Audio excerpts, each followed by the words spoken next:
somehow it seems that Satan is more active today than maybe even sometimes in the past. But certainly he's active through communism, through the Black Lives Matter or burning, looting, murdering, as other people describe it. She, her, hers, he, him, his. I've been a fan of Tucker for years on various cable news shows, but it's such a thrill that he's on at 8 o'clock every night on the Fox News channel. You're listening to the Fakertarians podcast. Fuck Tucker Carlson.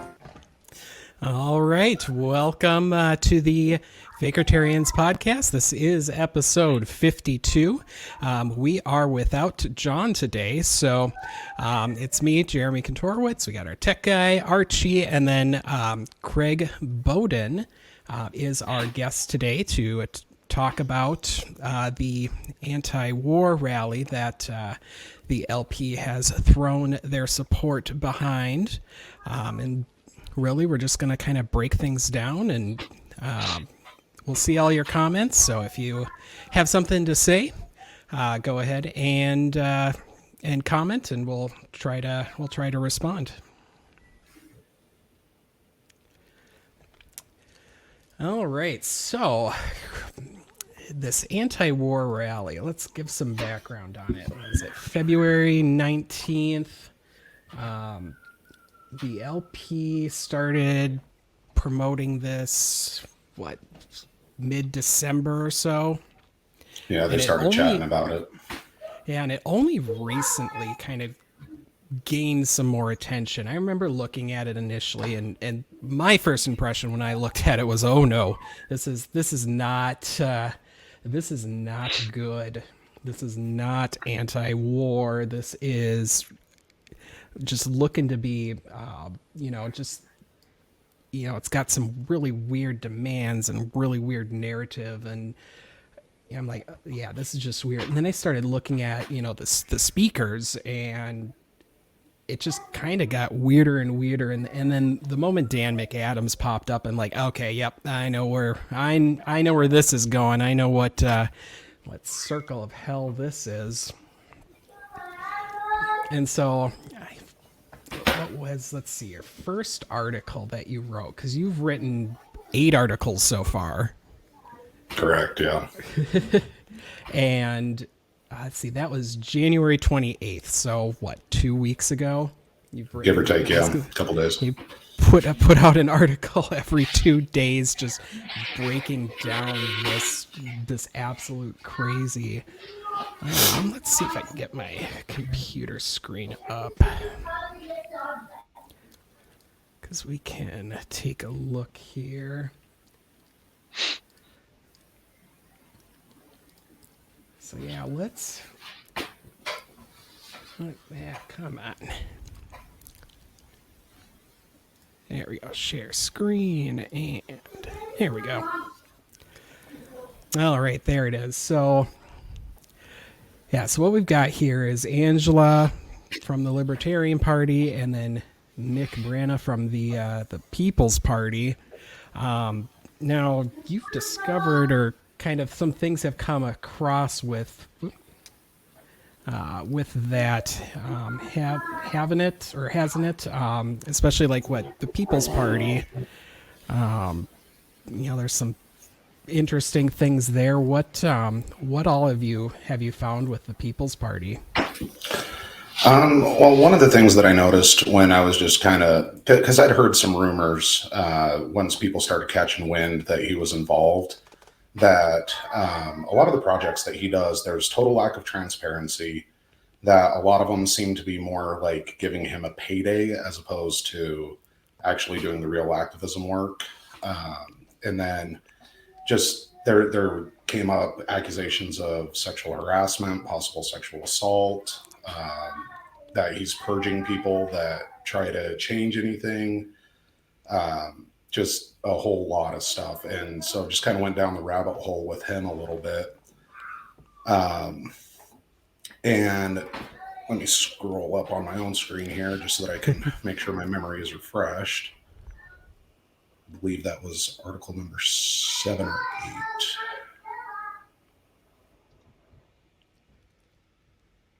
But basically, one of the situations, there was a group within the People's Party that were noticing some things like lack of transparency.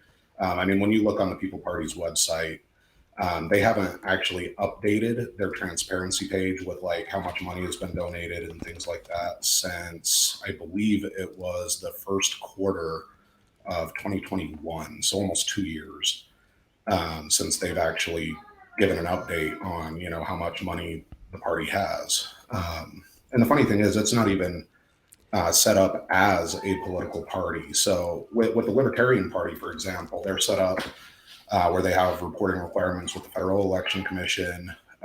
It's a little bit more detailed on what needs to be reported, as well as things that you need to put comments on, like what the stuff was for. I mean, they're pretty strict about a lot of that stuff. You can get fined, all kinds of things like that. But where they're organized, Mises knows that fine, the fining pretty well. But what you get a little bit more leeway on things that you can also spend money on with the type of organization. I believe it's organized as a 501c4. So it's actually set up more to be a civics organization as opposed to an actual political party. Let's see, yeah, there it is. Quarter one, the last revision was on April 8th of 2021. And I got that screen capture on the 9th, so just 2 days ago. And so they're not really letting members know. Now, granted, they do have the links to like the IRS disclosure page and stuff like that, but it's you got to look. Now, just kind of starting with some of the issues that I found. I mean, obviously, I kind of talked about this in the very first article.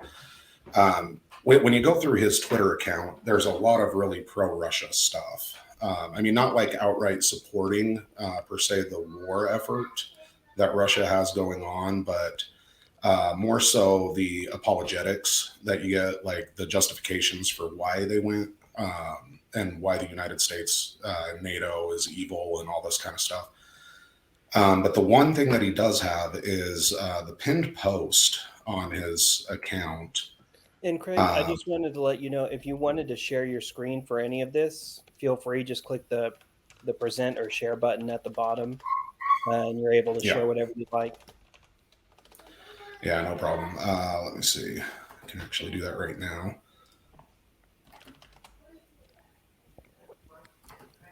Sorry, I just knew that you're bringing up visual aids, so I was like, if you want to bring them up, we can do that. Yeah. So his pinned tweet, let me kind of zoom in a little bit. You guys can see it a little bit better. So it's got a little article basically praising Vladimir Putin.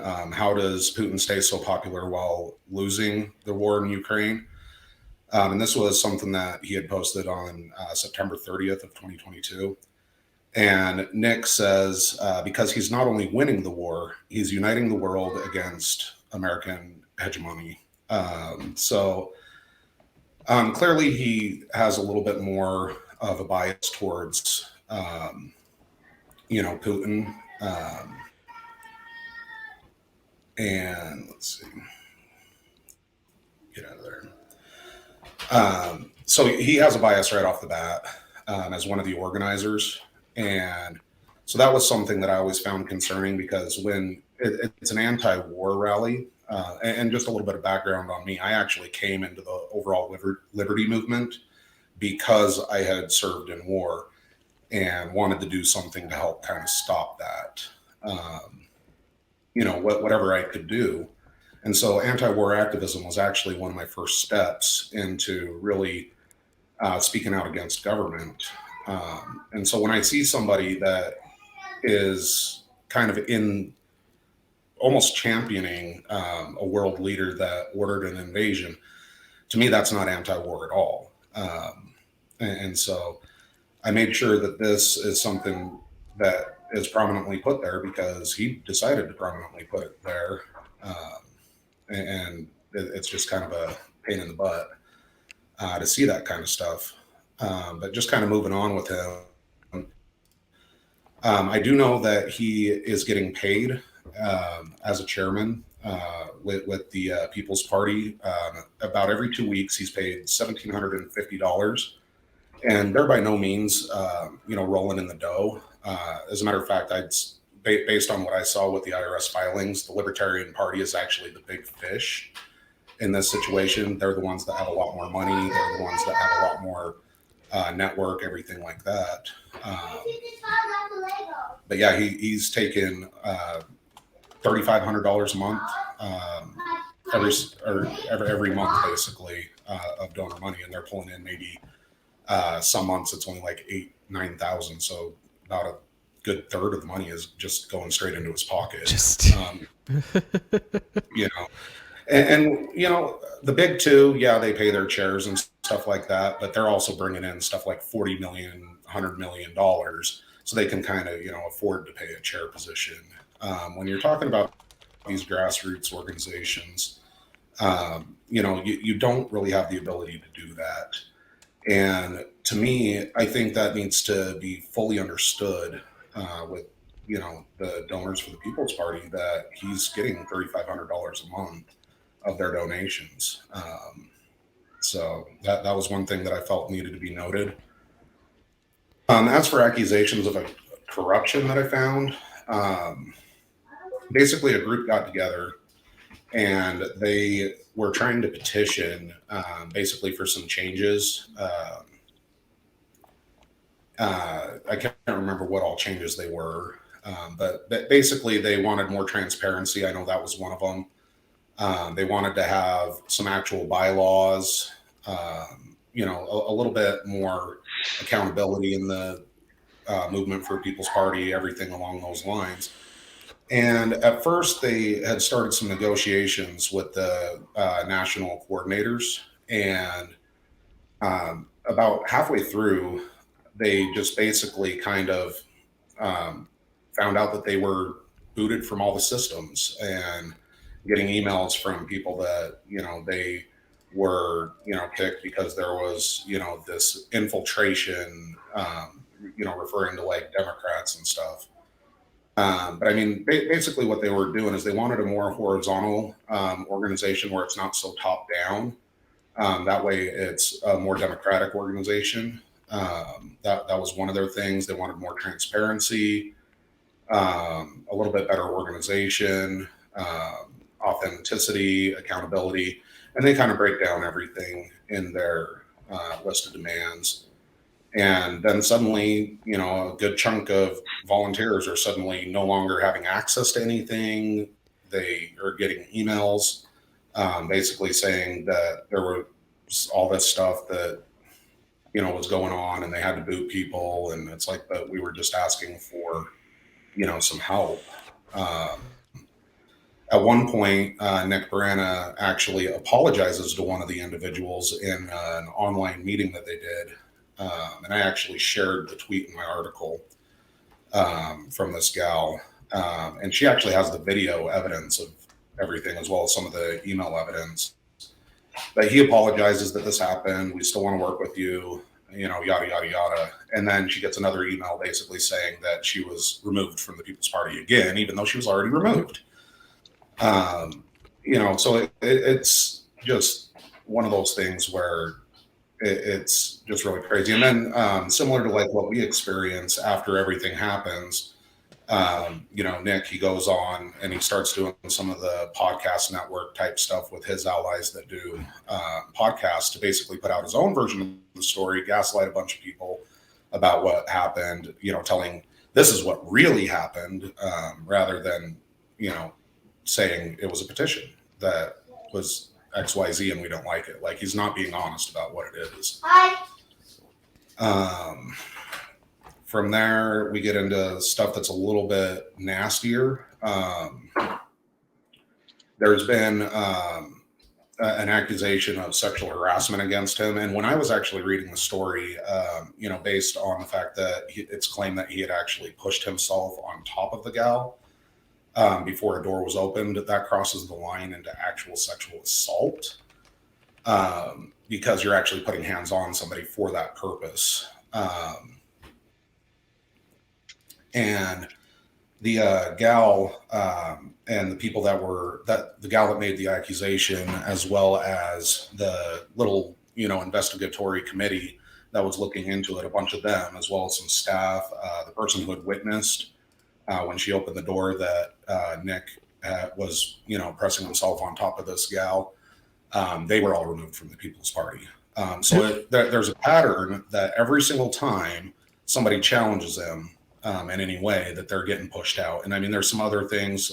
These were the most verifiable ones that I could find, where there was more documentation, there was more, evidence. So I didn't include all the other stuff because it would take a much deeper dive to do. But there were some other groups that were saying some similar things about purges occurring. So, he tries to put on this good face publicly from what I can see, and then basically drops the ball on everything else.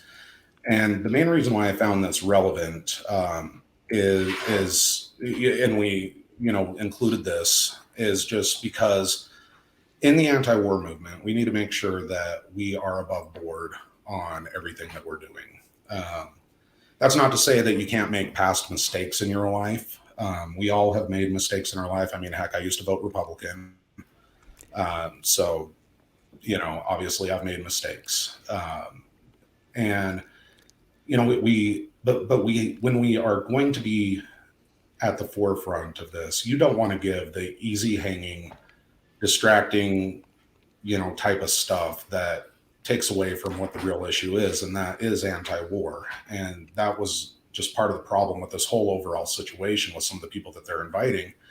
On top of some of the pro-war positions, they're getting nickel and dimed over all these other connections and things. And it's distracting from the message of anti-war. Now, if they actually had done a little bit of vetting and looked into the background, they probably wouldn't. Now, I have no idea which speakers were chosen by who. The only one that I know of for sure, at least on the Libertarian Party side, obviously Scott Horton. Angela claims that she was the one that got Dennis Kucinich on board, stuff like that. So, she obviously has had some input in the speakers, but I think a lot of it is actually being chosen by the People's Party, but she didn't even try to get the base look at who she was going to be partnering with for this. I mean, right there, pinned tweet, he's obviously got a Russia bias. And then if it took a 2-second Google search, to just... Right. And that's the thing, is just, the comedy of just obvious errors all along the way is just crazy. Well, and to this comment here is, I've seen people just flat out deny war crimes that are in this circle. It didn't happen, and if it did, they deserved it kind of attitude. And it just is absolutely crazy, some of the things that people are saying. And we'll get to that. Yeah, the comedy of errors, clearly this guy has some obviously has some issues and baggage to go along with him. And let's see. Let's actually get to, and then we'll get to the really fun stuff, like the actual speakers. But let's start off with these demands here, and just how red flag they are. Oh yeah, I actually did a breakdown on this, and I mean, some of them actually sound really good on their face. I actually agree with some of them. I mean, who wouldn't want to get nuclear weapons gone? Right. I mean, the fact that it just depends on how insane a world leader is having access to a button, or how senile, or any of that kind of stuff. That's disturbing. Right. It I mean, is, especially especially if, like, a cuckoo dictator like Putin, who is the only and final say, here in, and I'm sure most other countries, there's some guardrails, there's guardrails along the way to make sure that we aren't, allowing one person to, control nukes. And, if it ever came to that, that decision, I can't imagine what goes into, that if it were to ever happen. But, with Putin, he's just going to point to a place on a map, and they're going to either, have to launch it or suffer from falling out of windows. So, yeah. Well, and one of the things that really disturbed me about the list is that there was no number 11, demand that Russia cease fire and withdraw to pre-invasion borders. Bingo. And the reason why that disturbs me is the excuse that I get from a lot of the rally supporters and a lot of the organizers, people that have been involved. Well, we're organizing to, give demands to the United States. Well, hold up, because number 4, disband NATO, that involves 29 other countries. So right off the bat, you're making demands for other countries. Right. Global nuclear de-escalation. There are multiple nuclear powers around the world. So you're making demands of other countries. One of them is actually Russia. And so you're already making a demand of Russia. Right. So, asking them nicely to stop their war, it seems like it would be a perfect fit, but yet it's not on there. And then, abolish war and empire. When they do their breakdown on that, it's really a lot more focused on the United States. But in reality, when you want to abolish war and empire, you got to, that's everyone. I mean, that's just a plain and simple fact.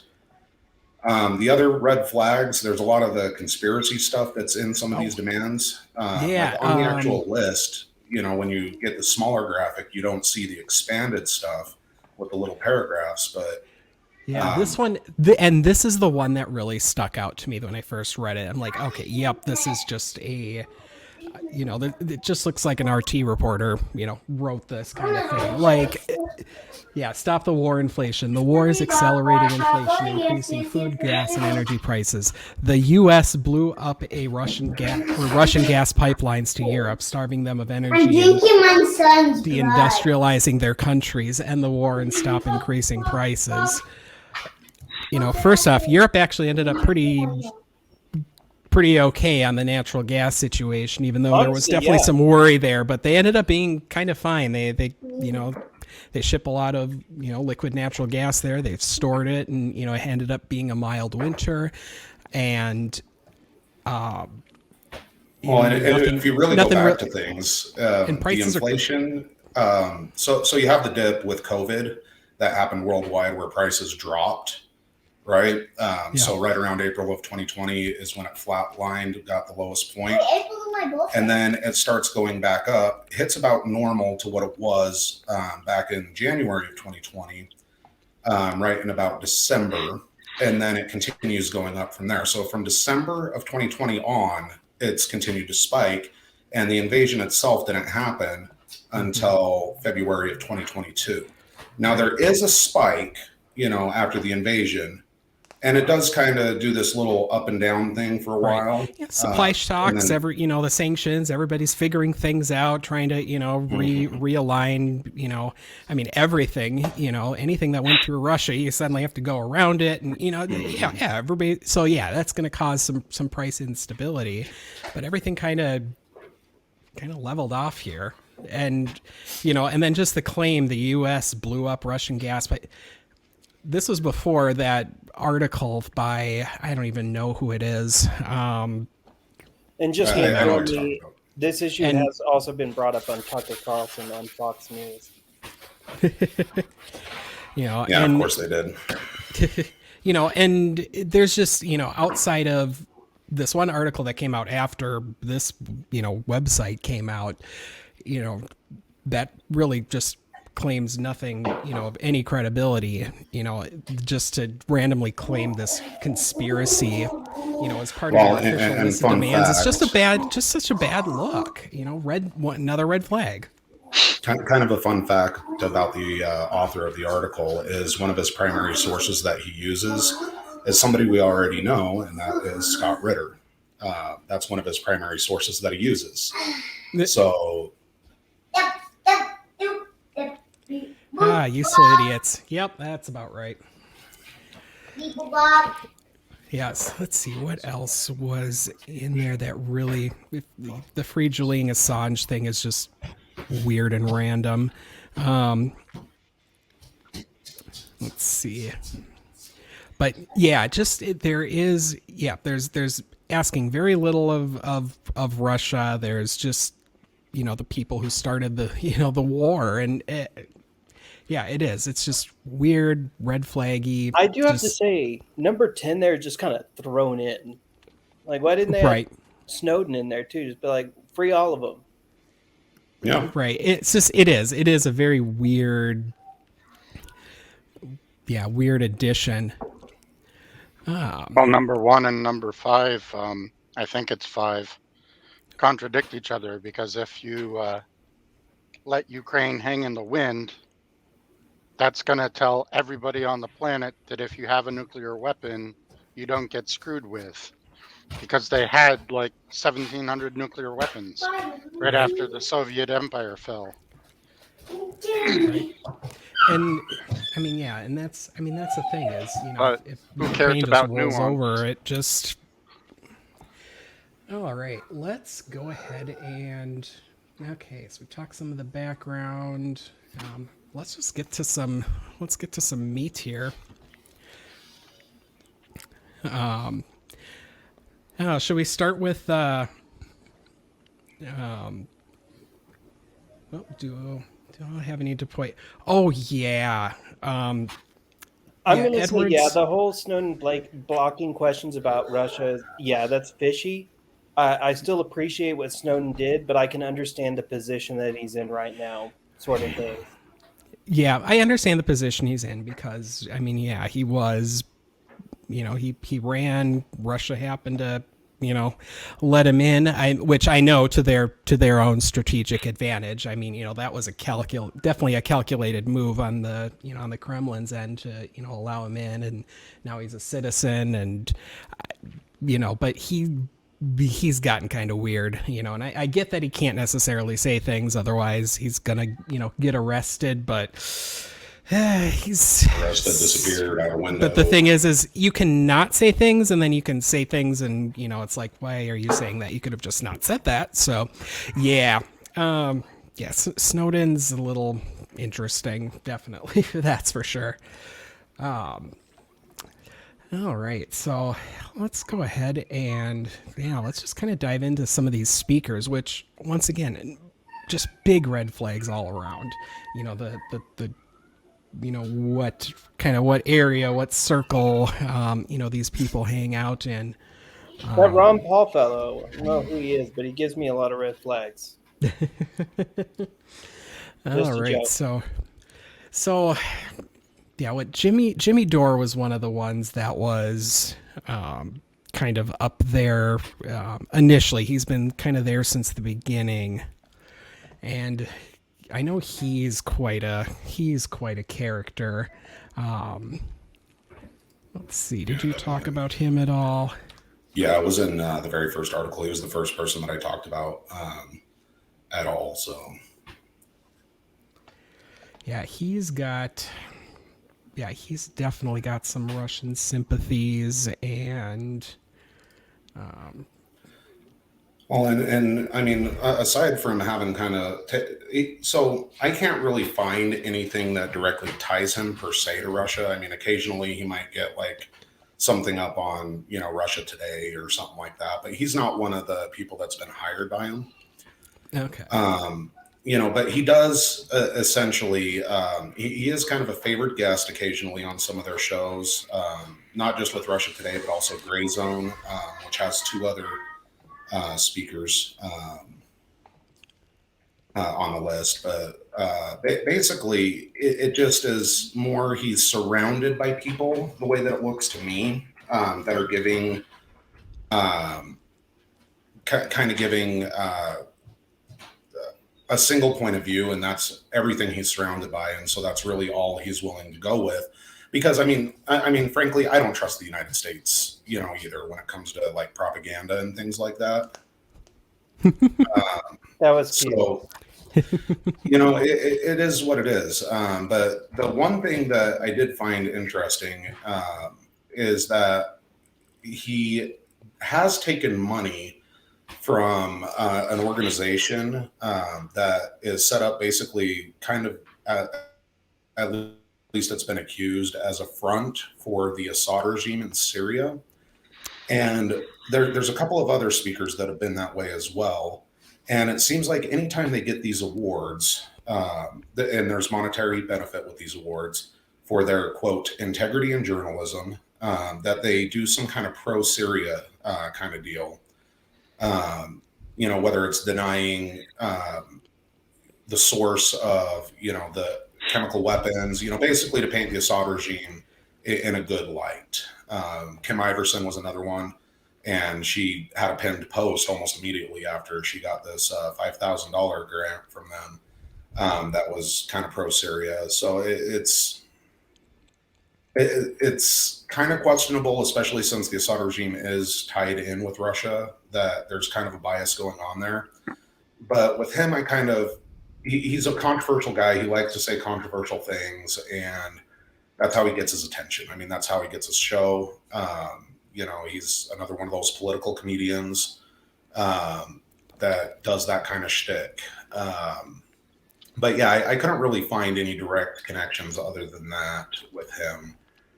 But yeah, again, he's just kind of taking only one side as what's being put out. And I mean, it's okay to question anything that the U.S. government comes out, but to then go to another government and rely solely on their sources, I mean, you're still getting propaganda no matter what. They're going to spin in their favor. That's just a fact. Right. And I mean, and that's kind of a thing that kind of resonates with, this kind of group, is that it's just this reflexive anti-US, and then therefore everybody else is right and good, or, and it's not that way. You can also question, Russia and motives, and, that's what, that's good, versus just this automatic reflexive, contrarian type attitude. And then you end up falling down, essentially basically this list. So yeah, we got Jimmy Dore. She just popped up. Cynthia. I know she's a pile of cuckoo bananas. Oh, she is fucking insane. Probably, I haven't done any real big digging in, but just with some of the stuff that I've seen people share, it's just been more along the lines of Putin. Russia is so awesome, and they're taking on the U.S. And then the one article that she put out, and I actually took a screen grab and retweeted that because it needed to be seen pretty quick, it's some clear anti-Semitism. Like the article that she shared. Zionism one? Not even Zionism.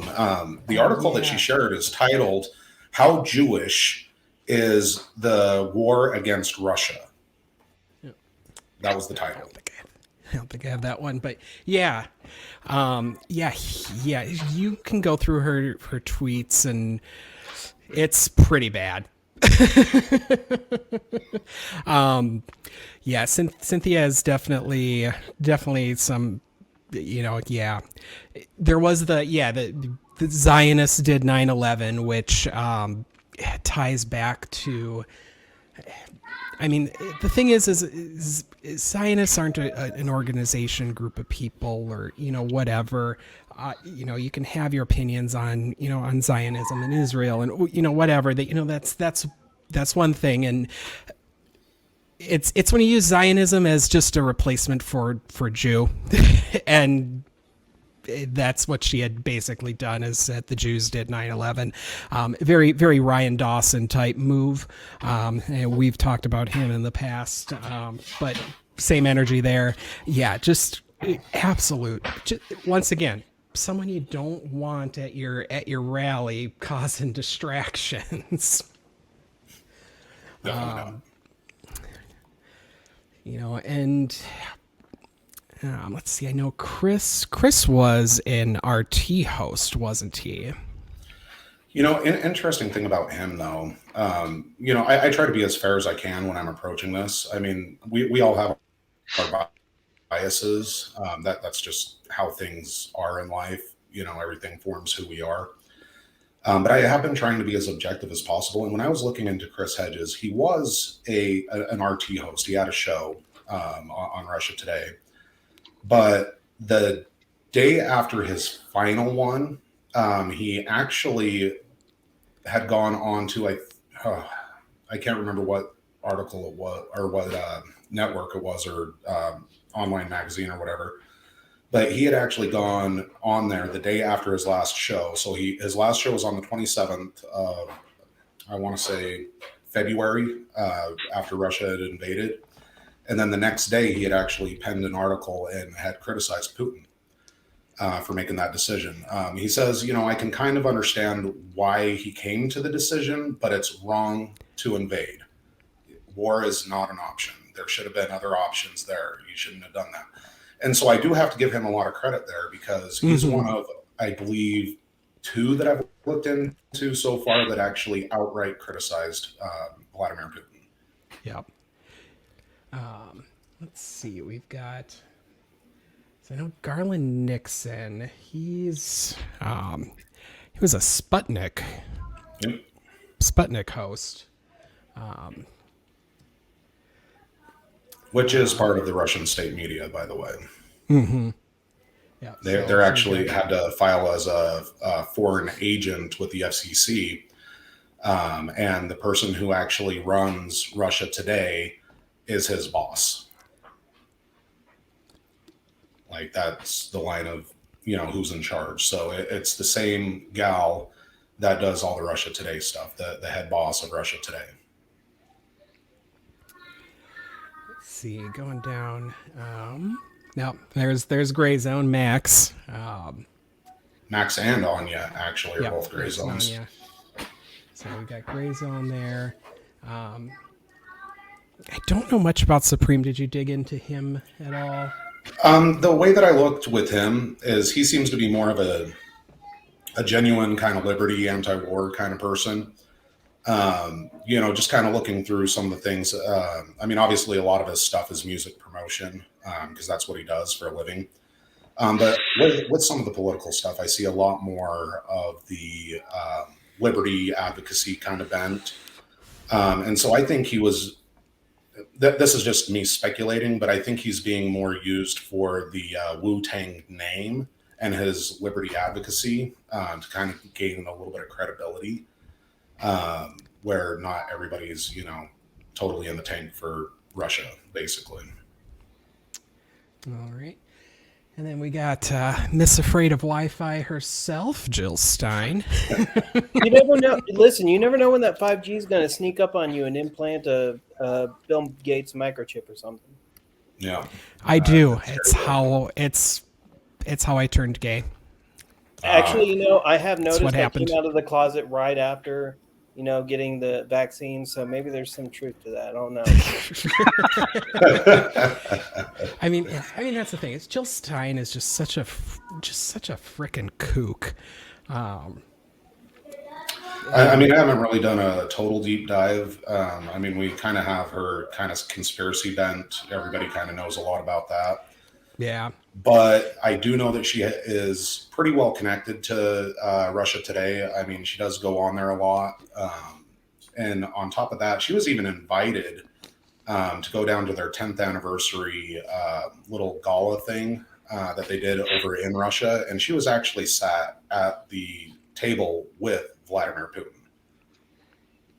You've got to have some clout to be sat with the president of a country. That's just right. How it is. It's all speculation, but because I haven't dug, like I said, as deep.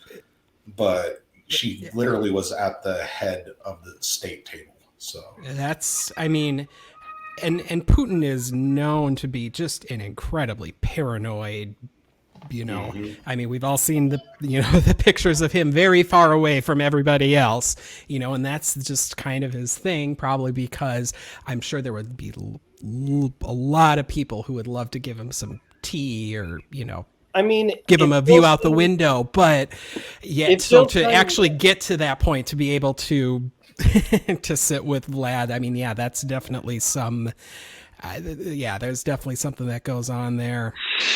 I mean, like, if Jill Stein wasn't useful, wouldn't she just have unfortunate accidents? Let's see. We'll get to Wyatt Reed, just straight up an RT reporter. Yep. Let's see. Dan Cohen, that one looks very new. Yeah, that one had to have been today before we even started this. Let's see. Do they show anything fun on him while we're looking at it? Behemoths, military, industrial possibility with the war threat.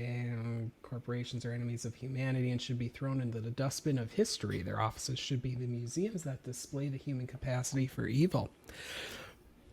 Yeah, I mean, I can't necessarily disagree with that particular quote.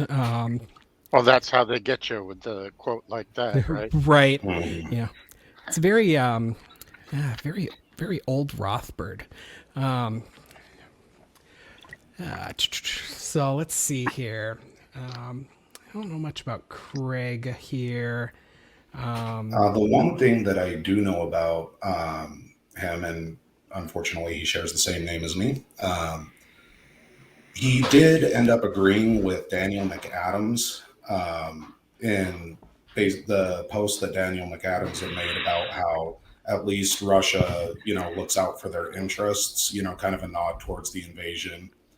And he actually, Craig, he ended up commenting underneath that he agreed with Daniel McAdams. So, I mean, you've got basically another person that supports what Russia's doing right now. See, and which is funny on that post, and we'll definitely get to the kind of some of the meat with Daniel here. Is he claimed he was joking after getting so much shit for it. He's basically said, "Oh, just trolling, bro." But then you got the people that show up and go, "Yeah, you're right." It's just it. Well, Pattern and beyond that that, we've seen. he's had unprompted stuff too. I mean, I remember a post by somebody called Sal the Agorist that had posted with, "I'm on Russia's side," and then he comments underneath, "Who isn't?" Oh, yep. I'll tell you, the neocons and thugs. Yep. Oh, Sal. He also, Sal, whoever that necessarily is, I don't know if that's just a pseudonym or what, Sal is known for telling Eric July there was an unfriendly article on being libertarian regarding a certain Tom Wood podcaster. And had it pulled down.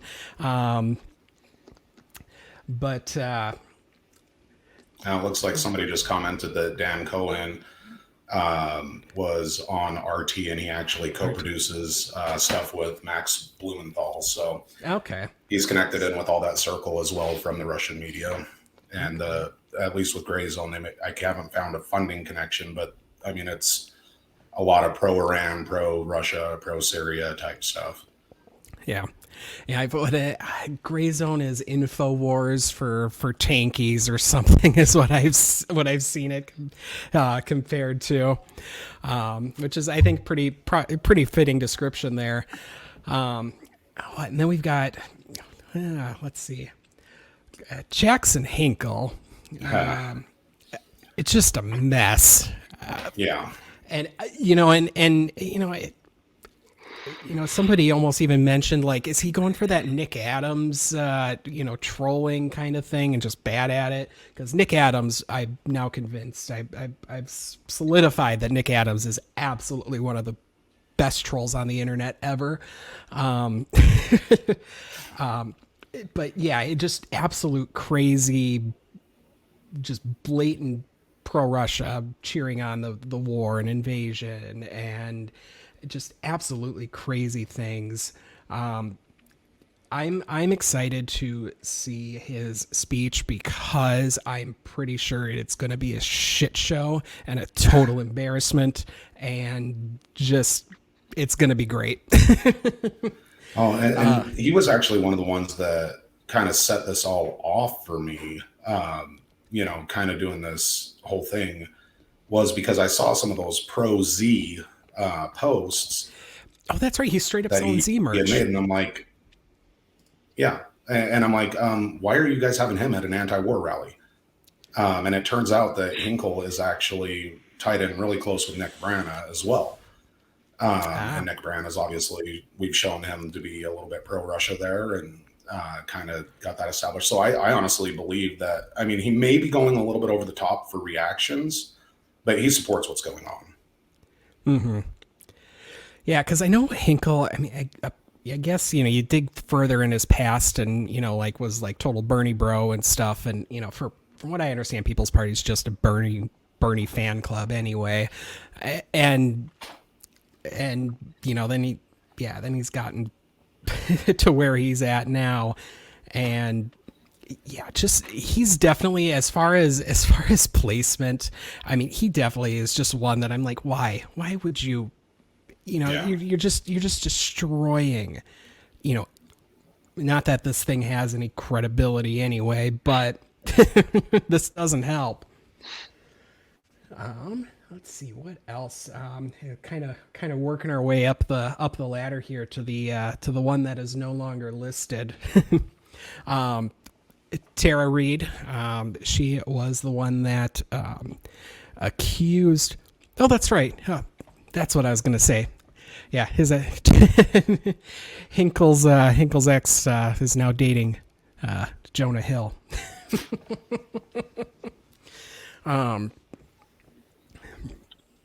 So, yeah, yep, that is a real thing. If you go to Hinkle's Twitter, you can basically see him getting made fun of for it. That's basically it is for real here, or if it's for real for me, but I'll find out in just a second.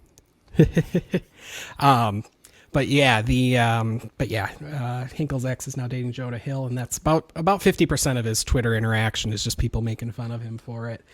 But Tara Reid, first time I heard her name was the sexual assault accusations against Joe Biden, which, from what I understand, really just never had much credibility to begin with. And she's just, I mean, she wrote like some pretty pro-Putin kind of things, and like just straight up like fan fiction-y weird. She definitely has a crush is what it seems like outwardly. I mean, she's even more connected than people realize. I mean, when they were trying to talk, Russia was trying to bring up at the United Nations about the black market of weapons, because other countries have been giving Ukraine weapons, and they were basically making claims that they were winding up in the black market. I'm sure that there is actually some of that going on, because it does happen. But they actually were bringing her in to try to testify, but she's not a weapons expert. She's not a smuggling expert. She has no background in any of this. And this is the UN delegation for Russia that is trying to bring her in to be the key witness to testify on this. She wears "Who's Your Vladdy" t-shirts. She used to work for Russia Today. She actually now works for Kim Iverson, so there's a connection between those two. They work together. But she was working for Russia Today as early as I can't remember exactly when it was. The screenshot was sometime earlier either this year or late last year. I'd have to double check when I timestamped that. But basically, she's connected. She did an interview where she was talking about, it was shortly after she was rejected by the United Nations, saying, no, you don't have any credibility to talk about this. She went on her little podcast thing on YouTube and was talking to one of the UN ambassadors from Russia about misinformation, which I found hilarious because this is the same guy that basically was saying Russia's not going to invade, Russia's not going to invade, Russia's not going to invade. There's no reason for us to invade. Why would we do that? We want peace in the world. And then like 2 days later, they invade. I remember. Oh, one of the libertarian people also did that. That was fun. It's weird how they bring in a bunch of people. Russia Today. I mean, it's such a propaganda machine, and it's so plain. It's not a news outlet. They bring in a bunch of people with credibility or Tara, and just to make these explanations, and it's just the. Well, and one of the reasons why they bring libertarians on all the time is because we're always speaking out against the U.S. government. I mean, the U.S. government has plenty of faults. Don't get me wrong. There's plenty of things that I'd fix, plenty of things that I stand against, plenty of things that I would change. But that doesn't mean that they're doing it because they like you. They're doing it because they're trying to undermine the U.S. government. That's why they have it. Right. Useful idiot. Yeah. And let's see what else. Diane It's like the scene at the end of Jurassic Park where they're about to get eaten by the T-Rex and the velociraptors attack it. If the humans were up against either one of those, they would die. But because the velociraptors are going against the T-Rex, the humans have the chance to escape. But Russia would eat you if you didn't serve a purpose. Like, they're an empire. You can't be anti-imperial and pro-Russia. Right. Yeah, just talk to the ethnic minorities that are getting sent to the front because they're the first that are drafted. Let's see. Diane Sarah. I know I peeked at her Twitter. She's just piling. She's just crazy. That's about the only way that I could really say it. I mean, she's from the kind of LaRoche school of thought. She actually campaigned for Mr. LaRoche back in the day when he was running for president every freaking time. She's been a candidate going on forever and a day. On top of that, every single time she's campaigning, it's always World War III. We've got to stop World War III. We've got to stop World War III.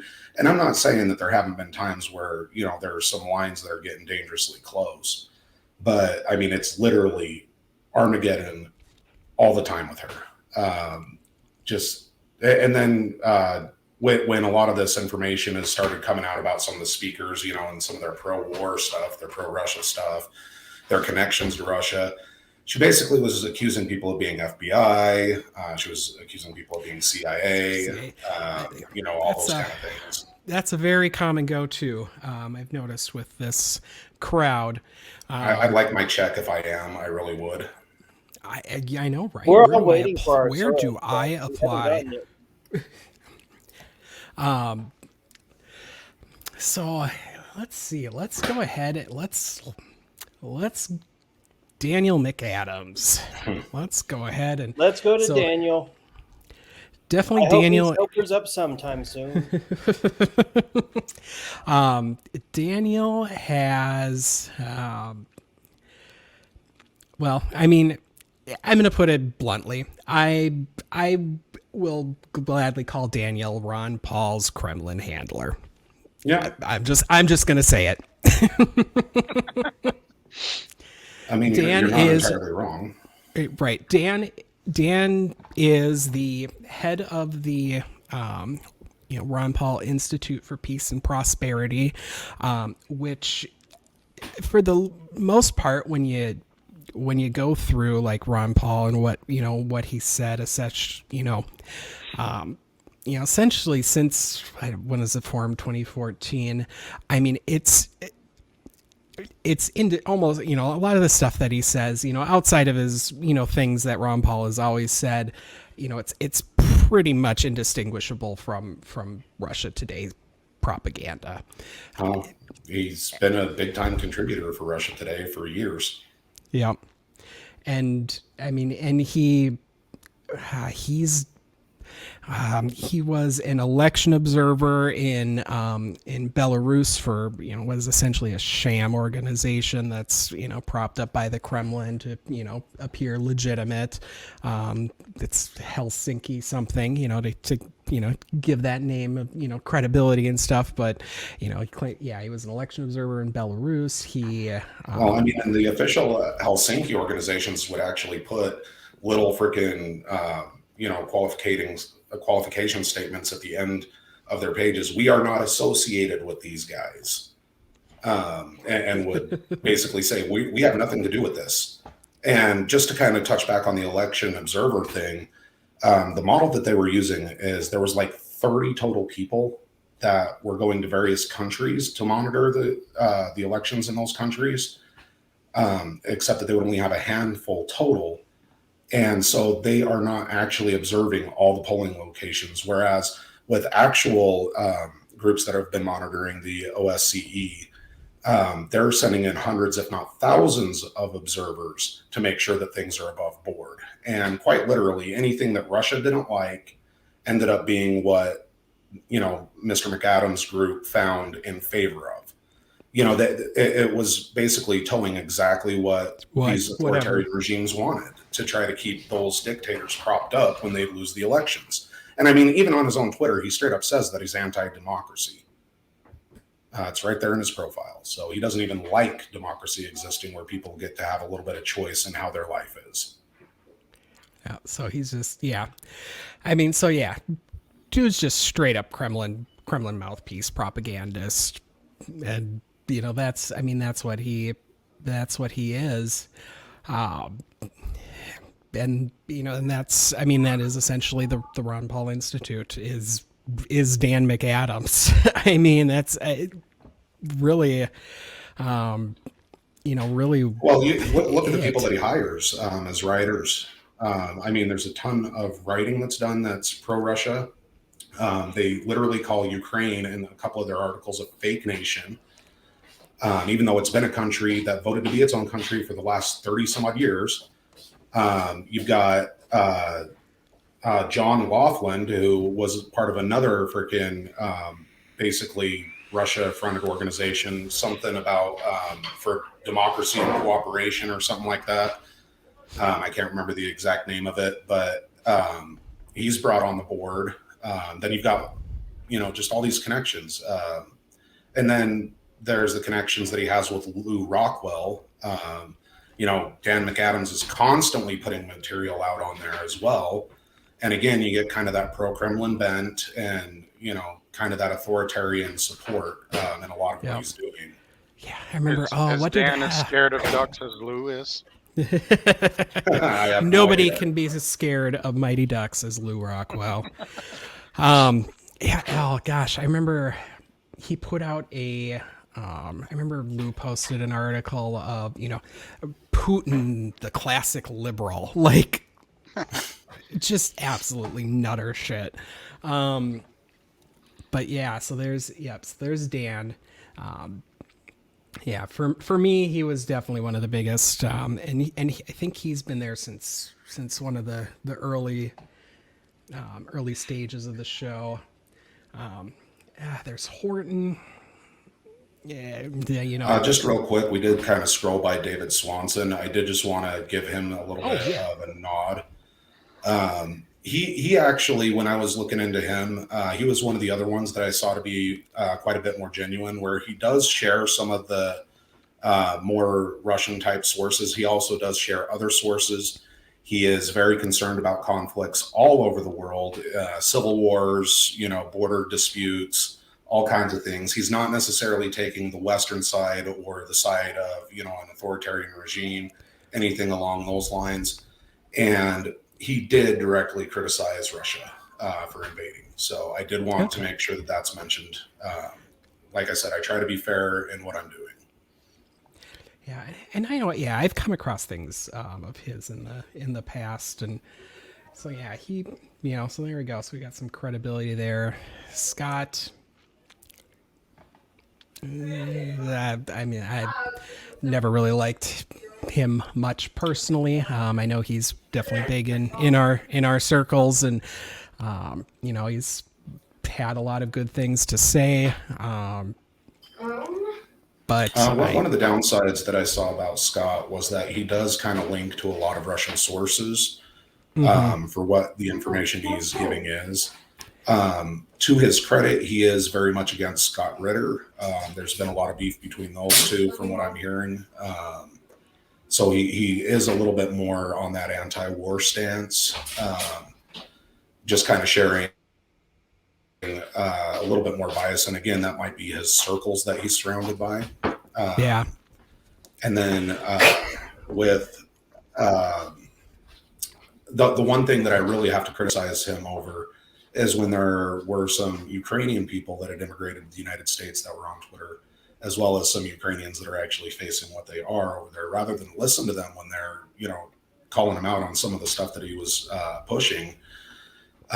He basically told them to go kill themselves. That was actually what resulted in his Twitter suspension initially. And he has a habit of doing that. That wasn't his first offense. I believe there were others that people had found even like dating like way back to like 2014.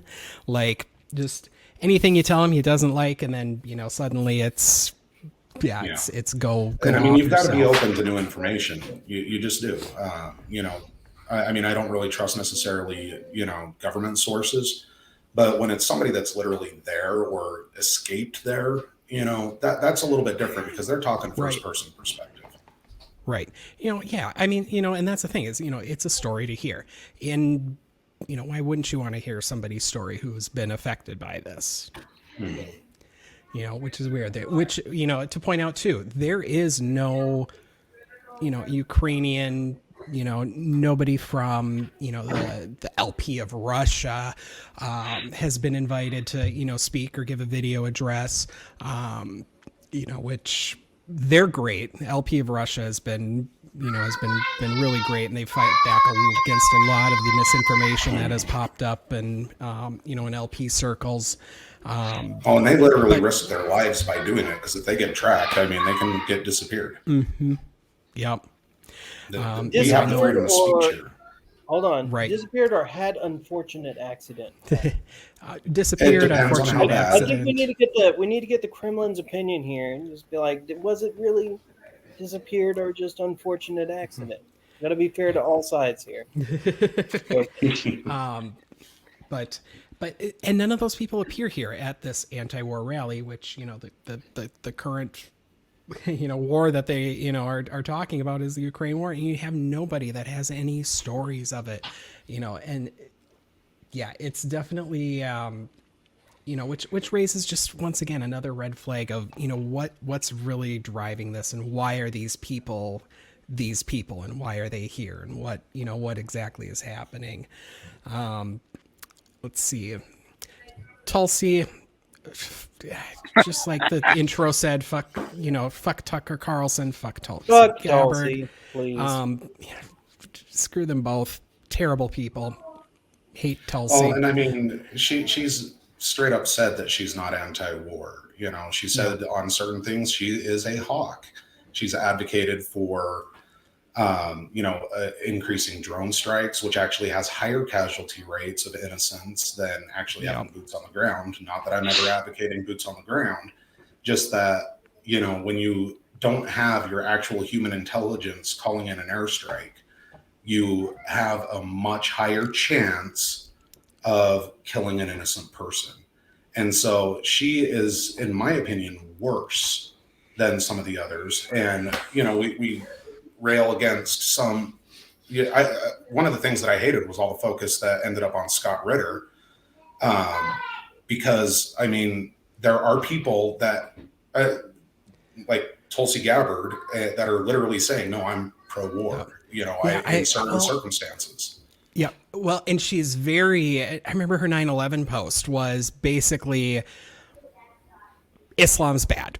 It was basically she's hugely, anti-Muslim, and she was a terrible person. She looked better while she was serving in Congress, and then she went right back to being a terrible person. And even right at the end of her congressional term, she, started introducing anti-trans bills, and and now she now she is a replacement host for Tucker when he's on vacation. Like, gross. I do want to say, so I do want to gross. say one thing, Gregory. That is catchy as hell. That is very catchy. Okay, don't fall down the stairs. We're all way down. Boots on the ground. Boots on the ground. Look like a fool with your boots on the ground. She's just gross. Dennis. Well, and the thing is, they're saying that this is the rage against the war machine. She's still a part of the war machine. She serves in the military. I mean, how much more? And she's a high-ranking officer. How much more into the war machine do you have to get? She voted for the NDAA to fund the wars multiple times. She reauthorized the AUMF. She is part of the war machine. Yeah. Let's see. Dennis Kucinich. He's. I haven't looked much into him. He did start the Russian caucus in Congress when he was a congressman. He has given paid speaking things for certain Russian, type events. I know one of them, he got something like $20,000 or something, and it was discovered that he was paid $20,000 in the middle of, I believe it was his campaign for governor. And he's like, oh, I didn't realize this was a front group. I'm going to give this back, type thing. Obviously, he loses, his race and everything. But, he's been there. On top of that, he's on the board at the Ron Paul Institute, which means he's connected with Daniel McAdams. He was part of a delegation that was actually involved with doing a lot of things in Russia as well as former Soviet states. Kind of all that inner circle stuff. Now, I'm not saying that there's anything wrong with advocating for, working towards peace, working for getting rid of nuclear weapons between the two countries, things of that nature. But the fact that he's doing all this kind of stuff where he's getting paid and, he's getting caught and then, oops, sorry, type stuff, it's questionable at best, under the best lights. And then there's also, like I said, the connection with the Ron Paul Institute. So he was picked by McAdams to be there. Yeah, and circling back to that, Ronnie himself. The more you find out about him, the less you, at least for me, less you like him. I was a Ron Paul Republican in 08. Yeah, I remember being excited to go see him, about 10 years back, and he I can probably credit a lot of him for pushing me toward the liberty movement, but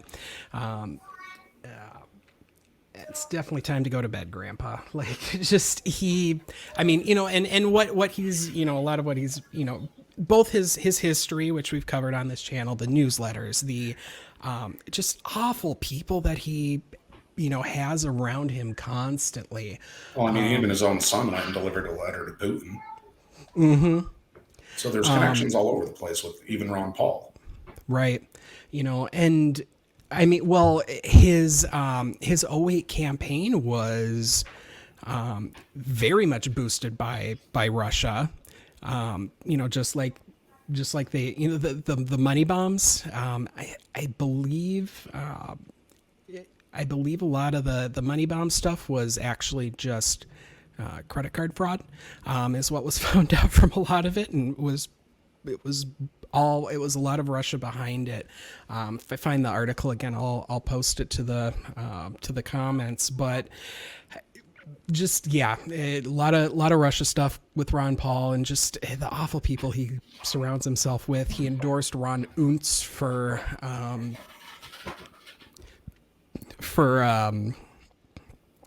Senate in California. Ron Unz is a funder of VDare,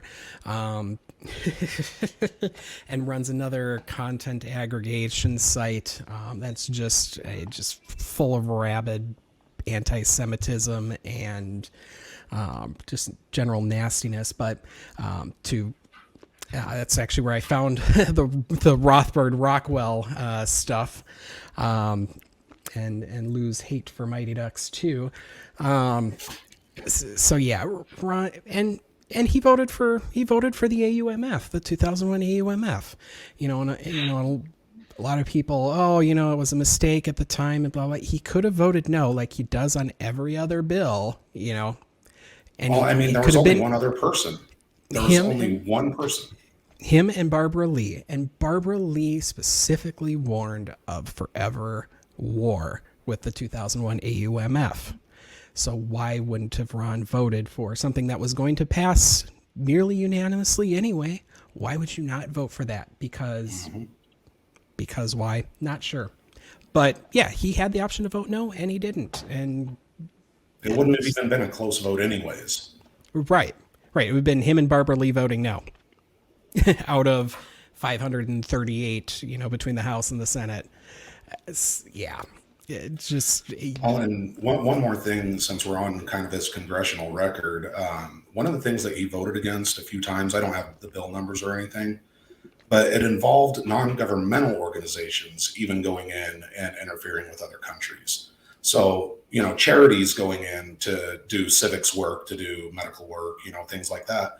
And libertarians, it's all about voluntary associations. Sure, maybe you don't want the government to fund something, but why is he not wanting, these groups to go and do this? That was one of the biggest things that I found that was just kind of jaw-dropping when I was looking into his record. Because like a lot of libertarians that exist, he was part of my introduction, and so that one just floored me when I saw that, because I'm all about voluntary association. I prefer more of it. And so seeing that he had advocated on the House floor against even NGOs going and trying to do civic engagement and things like that was just, it was something else. I had no idea that Kucinich was even still alive. So now I get to go see Ron Paul once again, some 10 years later, and, definitely a different person than when I first started I guess I don't see Ron Paul. I get to see his animated corpse. Jeremy, one thing. If you see him have a stroke on stage, you better record it. Womp womp. I'm that terrible. So yeah. Let's see.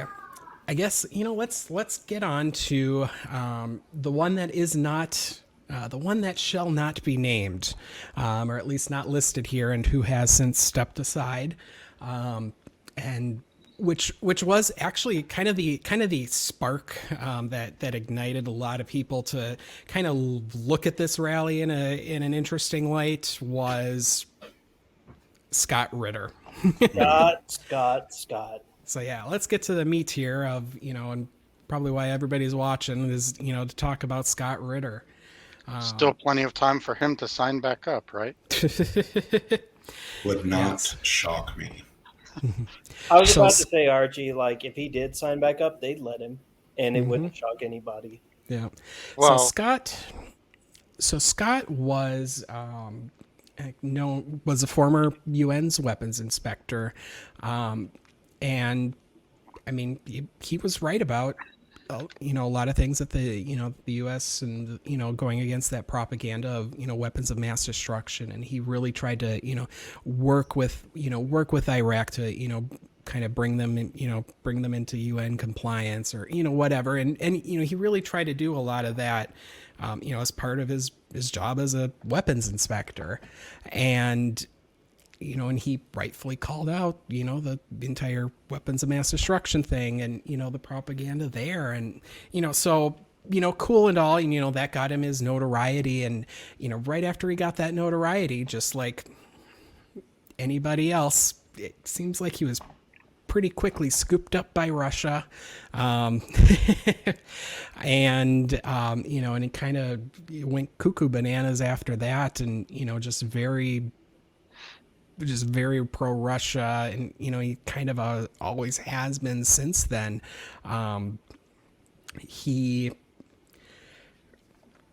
and then his criminal background is really what got people to raise an eyebrow, and that was in 2001 he was essentially to catch a predator by the police, and he drove to a location to meet with an apparent underage person, and ended up being a police officer, was arrested, and looks like it was a diversion program, and then the case was sealed. He more or less got off easy in that case. Not everybody gets off that, pardon the pun, easy.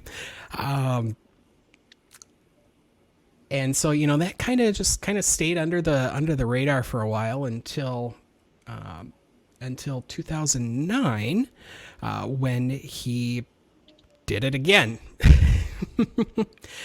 So the guy has a pattern of being very eager for people who say they are not over 18. And just real quick, the woman that he left his wife for was 19. That's right. So he likes him younger. His Kremlin escort, while he was in Russia, was his wife, who he left his wife for. So he did it again. The records were unsealed from the prior conviction as part of the new trial, and he spent some time in Pennsylvania prison for an online chat where he pulled out he did a Jeffrey Toobin, and got caught and arrested. So guy has a pattern of getting very excited for anybody a little too young. Well, that's probably why people like McAdams, who's friends with Tom Woods, are totally supportive of him. Yep. And it's so frustrating how these kind of people keep creeping up patterns over and over, and people in our libertarian circles keep making excuses, and boy did Scott have a lot of excuses. It was a CIA setup, according to all but 4 speakers that were defending him. They honestly believe that it's a CIA op that set him up. And regardless of whether that's true or not, he whipped out his dick for somebody he thought was 15. Right. I mean, that's the thing word of advice to everyone. It's real easy to not take out your dick for somebody that tells you they are not 18. All you have to do is when they say, I'm not 18, you go, I need to leave. Right. I need to go. Have a good day. Bye. Right. I mean, that's the thing is, it was a set, it was entrapment. No, that's not what entrapment is. As far as, the legal term for entrapment and, an entrapment defense is, you would have not done it without the force of, whoever entrapped you, and see, here's the other thing. Okay. They're saying, well, it was actually an adult. So where was the crime? Here's my problem with that. If he's already been busted once, and he did this again, how many other times did he do it? Right. Because it's not always a cop. Right. And I mean, and that's the thing is he has a pattern, a very creepy pattern. And also, I just want to say here, this whole conviction of Ritter is so old enough that Ritter would get in a chat room with it. So, this isn't old news we're talking about. This is fucking really old shit. Right. And it's not like libertarians didn't know who Scott Ritter is. He's been cited all the time. Right. I mean, freaking New Hampshire has cited him at least a dozen times that I've seen, including recently. And every single comment that's made is, you guys realize, you're boosting a pedophile, right? I mean, it's not unknown. It's just not unknown. Right.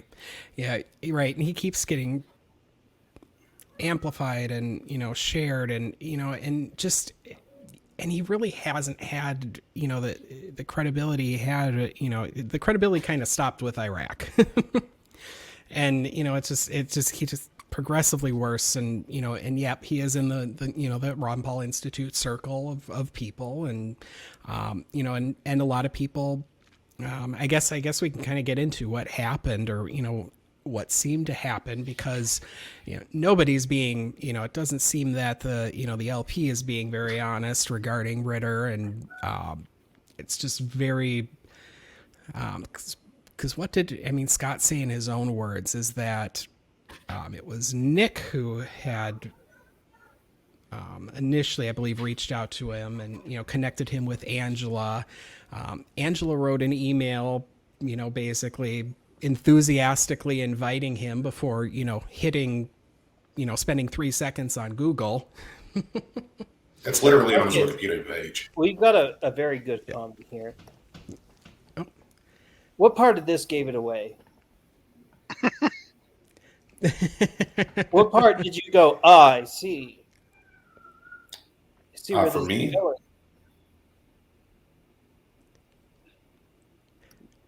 Sorry, I'm done. Don't worry. I support this full rally, full stop, and I'm a communist. Let's prevent nuclear war. Okay, well, Putin just doesn't have to, launch his nukes. That's how nuclear war is prevented, by not starting it. So he's the only one that's implied that it would be done. Right. And honestly, the entire burden of not doing a nuclear war is on Putin to just not do the nuclear war. And stop. Let's theorize for 1 second. God forbid the United States gets involved and actually sends troops in. Okay. Which we all, I think, hope we don't. Yeah, of course. We don't want to do it. That's why I'm saying hypothetically, God forbid it happens. I don't want this to happen, but hypothetically, let's say that it does. What is going to happen is the United States is going to push the Russian troops out of Ukraine, stop at that border. That's what's going to happen. That's what they did in Kuwait. That's basically what happens when we intervene. We go and we push out whatever faction or country or whatever. And I'm not saying that they were right to do so. I'm not saying that American lives should be wasted on this kind of stuff. But when they do happen, we basically met in the middle and, even in World War II with the Russians, USSR and, defeated Nazism. And then that was pretty much that. And you know what, Tom, you're right. He hasn't directly threatened to use nukes. He has implied that there will be much devastation and all kinds of stuff like that. Right. He is nonchalantly saying that he's willing to push the button. Right. Just defend him all you want. At this point, you just laugh at him. Yeah. So, with Scott. So it seemed that there's been posture of nuclear arms come from the NATO countries, and Putin just said. No, he's threatened nukes. I've watched the press. He's basically, he's not said nukes directly, but he has threatened nukes. We can dispel this very easily. So, good luck to you. Yep. Yeah, well, we can dispel it easily, but this guy said he's a communist, so he's not going to listen to us, is he? No, but I'm just saying, his comments are going to be ignored because we've already dispelled this. So, just real quick too, since we're talking about other factions, ideologies. I have zero problem working with people of different ideologies. Okay, not too long ago there was a grocery tax increase here in Utah, and I joined with Green Party people, People's Party people, Republicans, Democrats, Libertarians, Independents, Independent American Party. Everybody came together to get rid of this. Now, we all had our own reasons for why we didn't want to, tax on groceries. Some people, they want to keep more of their paycheck. For others, It was, this is a disproportionate tax that affects poor people more. The point is, we had laid out specifics of what we supported, and then we came together, it was written out, everything, and we all stuck to those types of talking points. We didn't go off script. We didn't bring any other ideology. If it's an anti-war rally, you need anti-war speakers, period. Yep. That should have been just plain and simply drawn out. And, frankly, if you're going to have people that are going to bring in the pro-Russian side from their media and everything else like that, then you better bring in some Ukrainians. You better bring in some of the Russian libertarians. You better bring in other points of view, because literally nearly half of these speakers are paid by Russia today. I would have been happy with just Ukrainian libertarians, honestly. Right. Yeah. I mean, anything. Bring in a soldier that's been on the front, a veteran that's actually been in the war. I mean, they did add a veteran not too long ago. I can't remember if he was Afghanistan or Iraq, but they just added him recently, Dan McKnight, which is great. That does give kind of a veteran point of view of somebody who's actually seen war. But where is more of that? The people that actually can say, I'm against war because I've seen people die. I've seen innocent people die. I've seen, any of that. Where are the farmers who had their crops bombed out by Russia or Ukraine in the middle of shelling back and forth? Where are the refugee speakers? People who are actually on behalf of the refugees. Things of that nature. There is one point of view minus like 4 speakers. Everything else is pro-Russian, pro-Kremlin. He's still sending pro-Russian bullshit. So, no, you're going to be ignored, Tom. I'm sorry, but you'll just have to get used to it. So continuing on with the Scott saga. So Angela enthusiastically invites Scott, sends, this little spiel. And, then came the backlash for, the LP essentially putting its name to this hot mess of, Kremlin-backed speakers and, a creep and, and so Angela then, essentially politely, it seemed like politely asked, but at this point she hadn't even asked him to leave or anything yet. Okay. The first response that she gave to Mr. Ritter was that, what would you like me to say to the media on your behalf?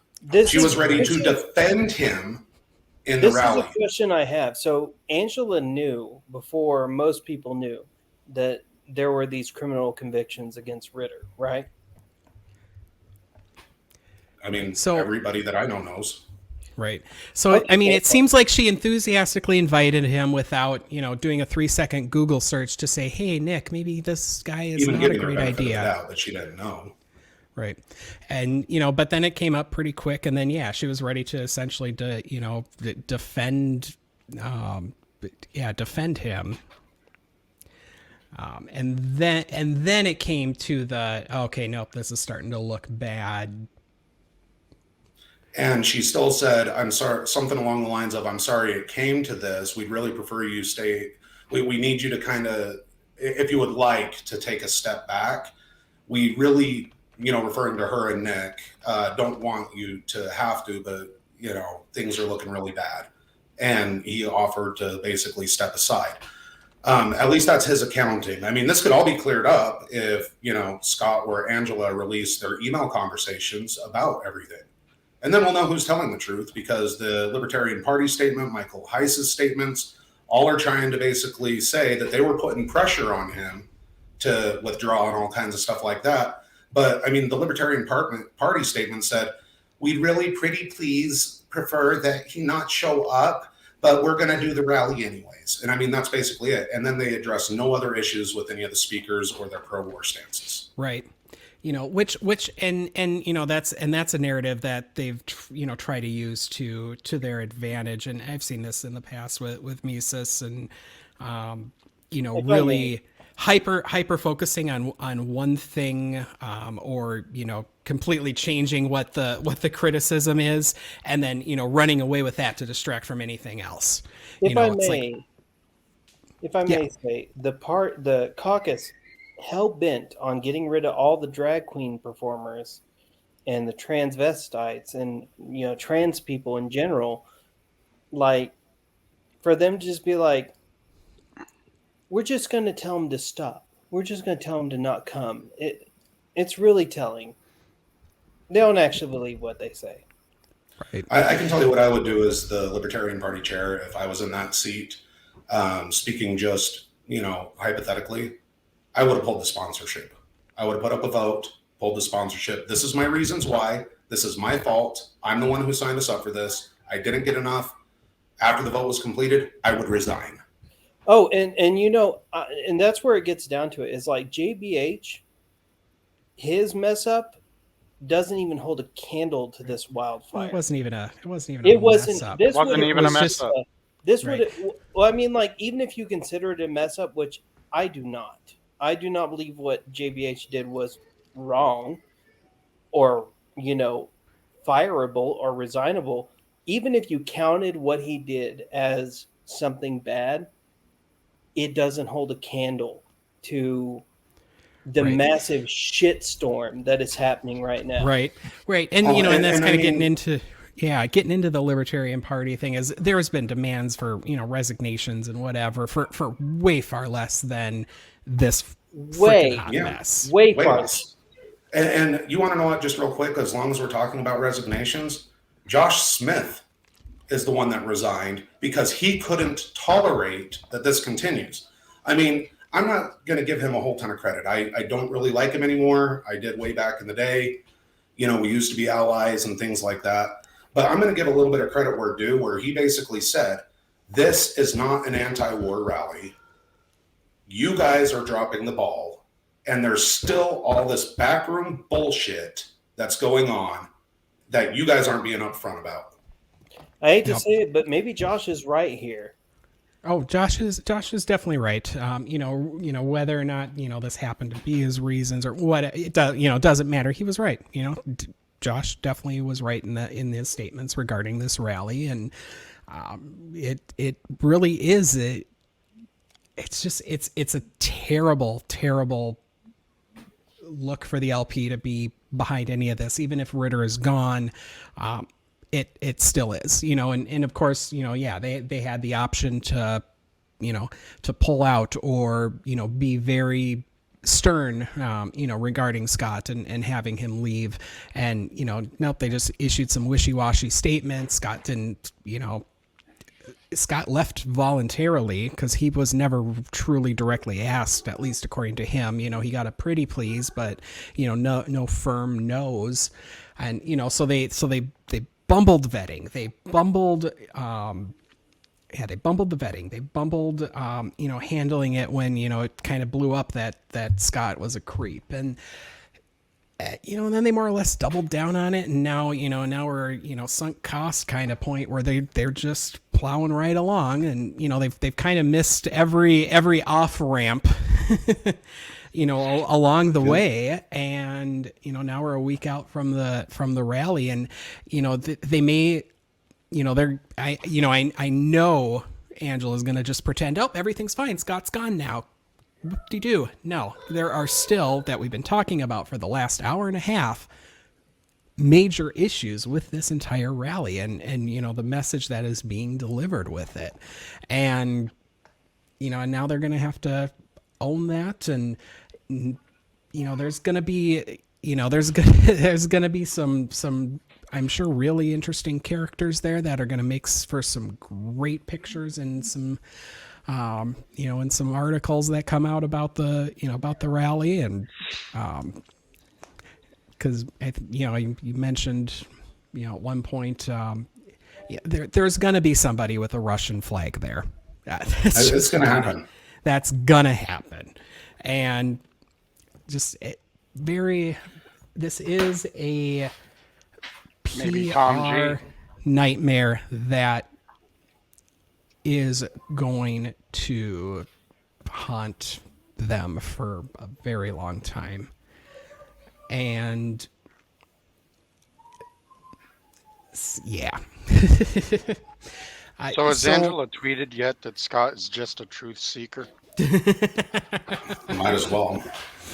Right. Although I don't think truth was what he was seeking. Well, I'm comparing this to the Hotep thing. Yeah. Yeah. Yeah. So yeah, yeah. I mean, she does have a habit of also surrounding herself with some real awful people.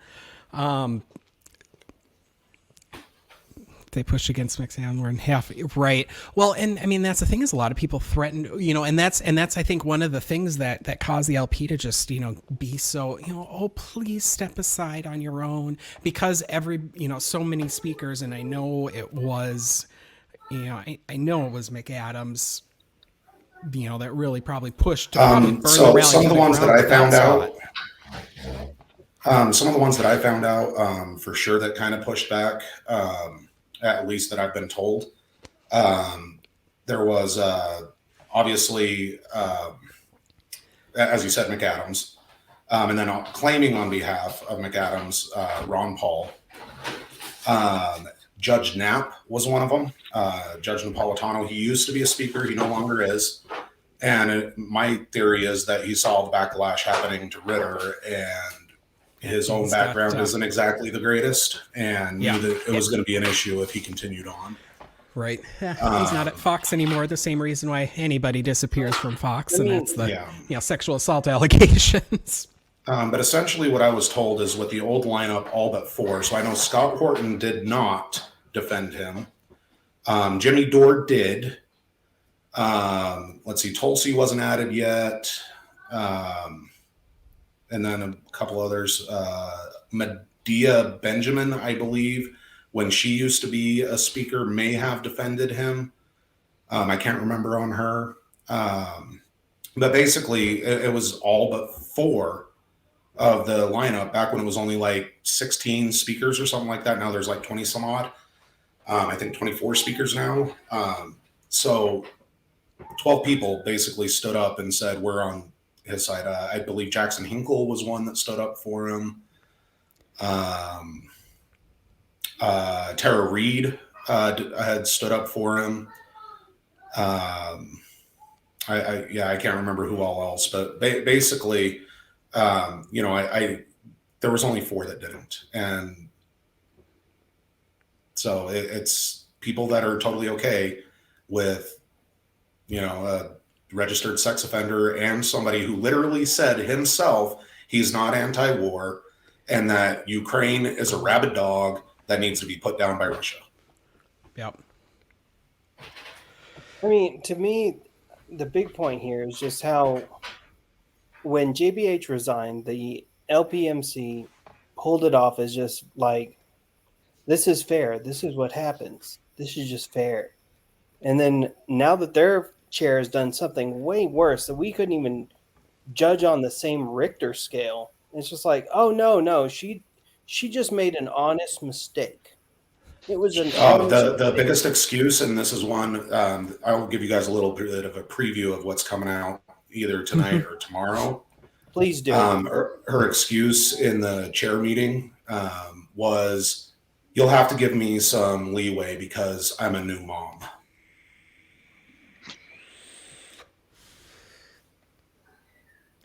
Give me a fucking break. I'm sorry. I understand that precludes you from Googling a guy for 10 seconds to find out he's a convicted sex pest. Motherhood is hard. Motherhood is hard, not to put it mildly. But you couldn't the Dr. Google here, who gave off medical conspiracies off of Google like it was, some book, that she had just read. No. Dr. Google here doesn't get an excuse to not use Google. Okay? Yeah, no. Well, and I mean, beyond that, she's still doing all the meetings. She's still doing all of the other stuff.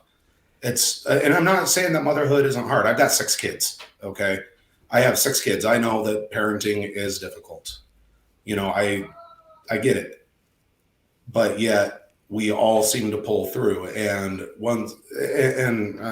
it's a pathetic excuse to me. Right. I could see it maybe like a week or two after, having some issues, because I mean, you just had a cesarean, all that kind of stuff. You're coming down off of medications, all that kind of stuff. Totally understandable if that's going on. I could point She's to you well past that point.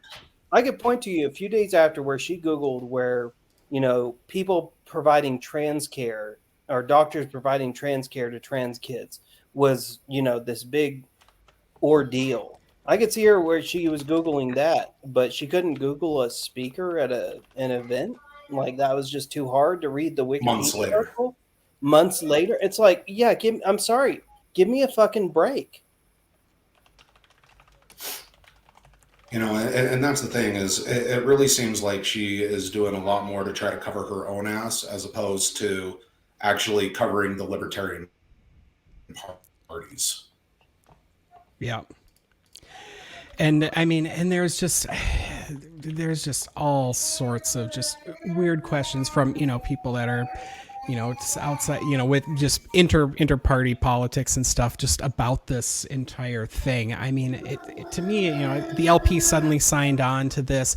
I didn't see necessarily a vote to. So January 8th is when they had the meeting. It was noticed in December. I can't remember exactly when in December it got noticed, right. Whatever the time frame before you got to get things noticed for a meeting. So Angela went ahead and got that noticed, and it was a unanimous vote, and there was hardly any questions from anybody on the board, really at all. I mean, there was, I think, 3 questions total, and none of them had to do with anything dealing with liability concerns, how things were being funded, FEC concerns, nothing like that. And then to even kick it up a notch more, she had started acting in the Libertarian Party's name in December, about mid-December, before the vote even happened. Right. The day after she actually noticed it. So in other words, this was basically a vote to ratify everything that she had already done. Right. I mean, yeah, that's the thing. It's, that January vote just seemed, basically a post hoc rubber stamp. Just very incredibly opaque, very poor moves that are being done from the LP's end, and just it just raises more questions than than answers, because of the lack of transparency and just the general. Well, I mean, you as anybody knows, you ask her a question that she doesn't like, and it's block. So, she is not committed to any transparency whatsoever. It's just very, very poor, very, very poor execution all around from start to finish. And who knows if we'll ever get the transparency that should be deserved out of something like this. Yeah, we won't find out until the filing deadline for the IRS to even see what they claim got dispersed. I mean, they're saying that they spent $38,000 some odd for the stage and sound, AV equipment, stuff like that, and posted some kind of invoice thing, and then a little snippet from the bank account or whatever of the payment being made, blocking out whatever. And I understand blocking out the company name, right? Whatever, keep their privacy, but that's been it. And now they've actually raised the goal to $68,000. If you've already got, if the speakers were already going to be speaking and you've already got the stage taken up, and just real quick, second preview, the reason why there's not more libertarian speakers, according to Angela McArdle, is that she was afraid that they were going to ask for money.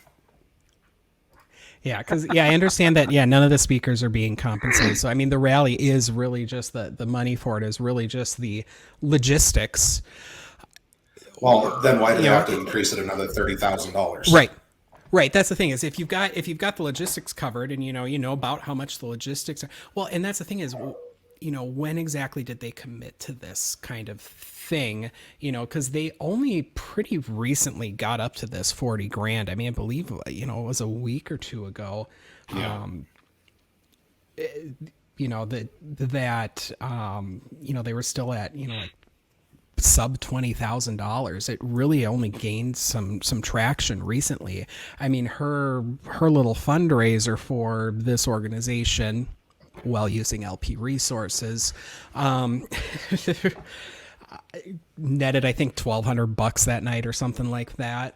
Well, and see that there's another problem right there. And when it comes to the 501c4, you actually can remain anonymous in your donations.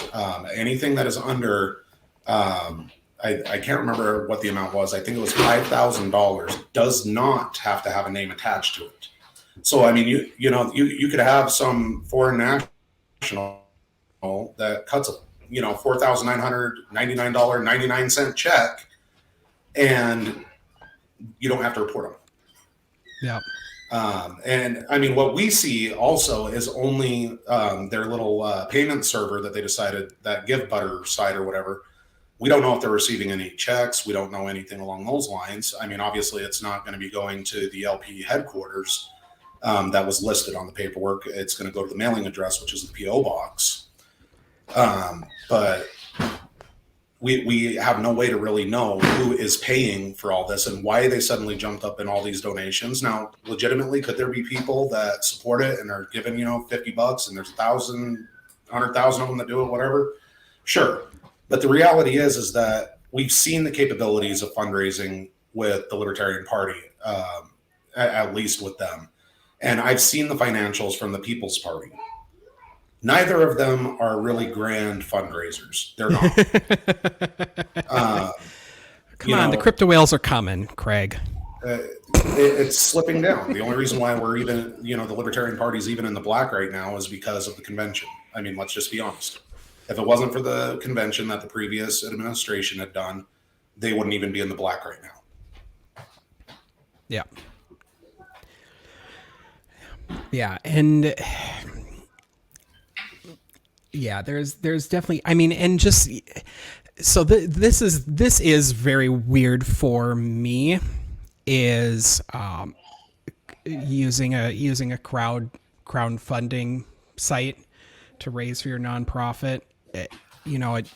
People do that, when they, donate on behalf of, so they, when you're acting as an intermediary, to donate to a nonprofit or something like that, or, if you're George Santos stealing money for veterans' dogs, that has been, he's been accused of, because I believe he did all that through a GoFundMe.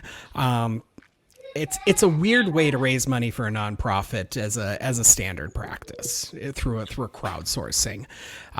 It looks like they did actually add the disclaimer. That was not there for a very long time.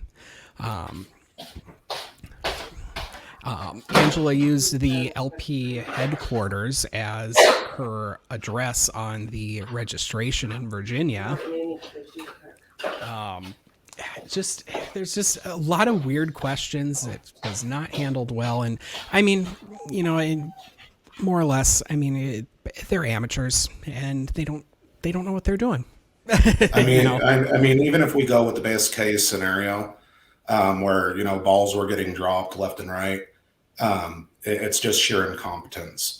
The other side of the coin is that this was nefarious purposes, and they knew all this behind, and they were discussing it all on the secret lists and everything on the LNC business, all that kind of stuff. So either it's sheer incompetence or they had nefarious aims. Neither one of them's good, and that's just a fact.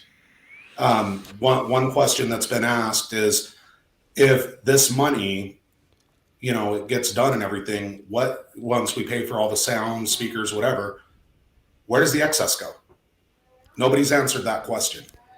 Right. Well, I mean, right. And, that goes right back to why did the fundraising, why did that amount increase? Yep. Well, I do have some bad news that my laptop is about to die, so you guys may end up losing me. Unfortunately, it does not charge when the lid is open. All right. Well, we've been here for almost 2 hours. We've pretty much covered everything. Yeah. We've asked our questions, and so I will wrap it up. Like I said at the beginning of the podcast, I mentioned that I will be there in DC to observe the rally. And so I believe we will be live streaming during that. That's the plan for right now, or at least posting some kind of update, regular updates about the goings on there. And you can read everything that Scott had, or that Craig. I got sick. we spent so much time on Scott Ritter that Craig has written at libertytorchmedia.com.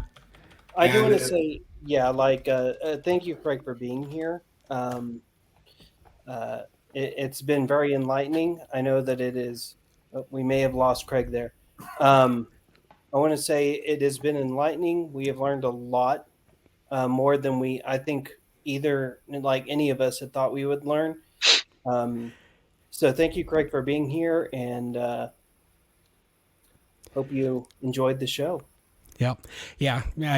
Once again, thank you to Craig for really centralizing this and getting information and being I pointed so many people to this site and write up just because it is such a good source of, well written, well documented information, and Craig definitely checks and double checks everything. It's not a pile of speculation. It's not a Tucker Carlson show where we're just asking questions on on everything. It's real facts of the issues with this rally, and I'm sure this is not the end of it. And like I said, I think this is going to haunt. I think this is going to haunt the LP for quite some time, for many reasons. But so it looks like we lost Craig, and I think we'll call it a show. So thank you all for joining us. I know John's not here. He's usually better at goodbyes than I am, so we'll call it a day.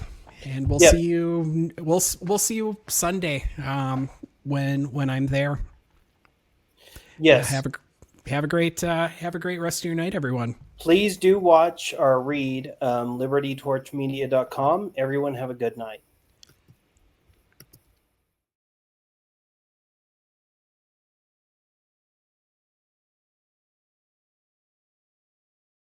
Buy shirt, get money. No, other way. We get money. You send money, we get shirt.